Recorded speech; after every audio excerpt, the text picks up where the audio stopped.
Assalamualaikum warahmatullahi wabarakatuh. Pemirsa, bisa gemetaran dong ya hari-hari Yakut tampaknya dakdikduk ya.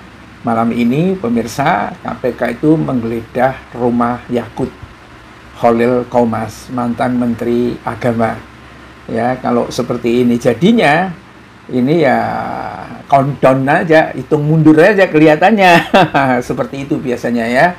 Kalau tidak lari ngumpet kayak mantan ketua KPK itu ya, Firly Bahuri.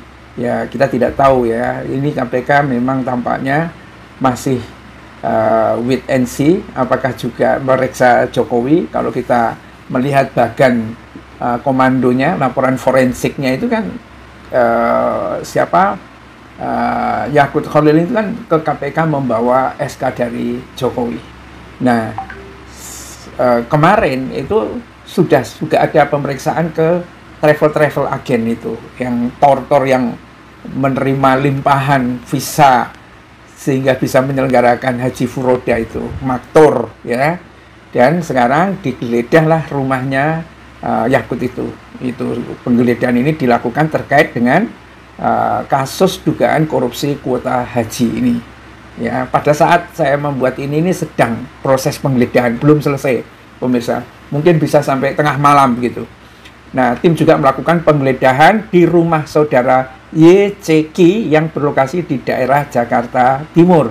Ya, kata jubir KPK Budi Prasetyo kepada wartawan. Ya, Jumat malam ini pemirsa beritanya. Budi mengatakan penggeledahan saat ini masih berlangsung. Lokasi rumah Yakut yang digeledah itu berlokasi di daerah Jakarta Timur. Masih berlangsung, nanti kami sampaikan update-nya terkait apa saja yang diamankan.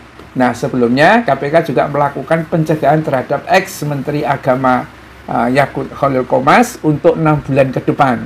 Pencegahan ini juga dilakukan terhadap 2 orang lainnya, termasuk yang dari Maktur itu.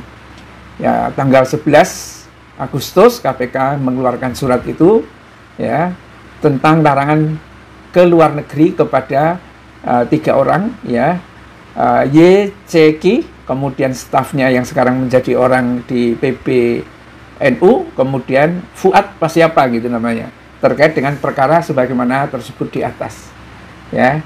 Dan yang agak ngeri itu pemirsa, yang tampaknya mendapatkan bagi-baginya itu menurut KPK itu ada sekitar 100 travel umroh dan haji itu, 100 lembaga, 100 biro umroh dan haji itu kan luar biasa banyaknya. Apakah bagi-baginya merata apa enggak ya? Dan itu orang-orang de facto menerima fee dari 40 sampai 115 juta ya. Kalau misalnya itu adalah 9 ribuan sekian visa itu karena dibagi 2 untuk visa furoda itu dibagi-bagi ya, yang melanggar undang-undang gitu kan. Nah, itu artinya mungkin duitnya itu hampir sekitar berapa triliun gitu, 10 triliun berapa. Gila-gilaan memang. Orang kesusahan dalam berhaji tetapi mereka menikmati seperti itu. Dan di sini mungkin Gus Nur itu senyum-senyum. Kenapa pemirsa? Karena Gus Nur dulu itu masuk ke penjara, salah satunya itu yang melaporkan itu ya Yakut. Akhirnya Gus Nur masuk penjara. Nah, kalau sekarang Gus Nur ini sudah keluar dari penjara kira-kira 1 bulan yang lalu, dan tampaknya segera gantian dengan Yakut. Dunia memang berputar dan tampaknya Yakut tak bisa berkutik lagi. Billahi taufiq wal hidayah. Assalamualaikum warahmatullahi wabarakatuh.